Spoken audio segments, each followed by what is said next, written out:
சிவன் கோயிலுக்கு வந்திருக்கோம். இது எங்கே இருக்குன்னா பாலாத்தில் குறுக்க அமைஞ்சிருக்கு இந்த கோயில். அதாவது சதுரங்கப்பட்டினம் தாண்டி வரப்போ பரமேஸ்வர மங்கலன்ற இடத்துல வந்து பாலாத்தில் நடுவில் அமைஞ்சிருக்க ஒரு அற்புதமான சிவன் கோயிலுக்கு வந்திருக்கோம். இந்த கோயில் பேர் வந்து கனகாம்பிகை உடனுரை கைலாசநாதர் கோயில்னு பேர். இந்த கோயில் சார்ந்த வரலாற்று செய்தி சில விஷயங்களை சொல்லணும்னு ஆசைப்பட்றேன். இந்த கோயிலுக்கு பக்கத்தில் வந்து அயப்பாக்கம்னு ஒரு ஊர் இருக்குது. அங்கே 2 சிவன் கோயில் இருக்குது. ஒன்று சண்முகநாதர் கோயில், இன்னொன்று வந்து ஜம்புகேஸ்வர் கோயில்னு 2 சிவன் கோயில் இருக்குது. அதில் சண்முகநாதர் கோயில் இருக்கக்கூடிய சிவன் என்ன பண்ணாருன்னா, புராண காலத்தில் வந்து அப்படியே வந்து பாலாற்று குறுக்க நடந்து வந்து இங்கே இந்த குண்டின் மேலே அமர்ந்து தன்னைத்தானே மறைத்து கொண்டார்.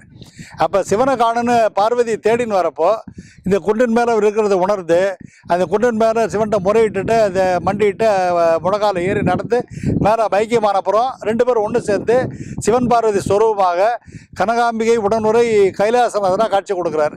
இது ஒரு தனி சிறப்பு.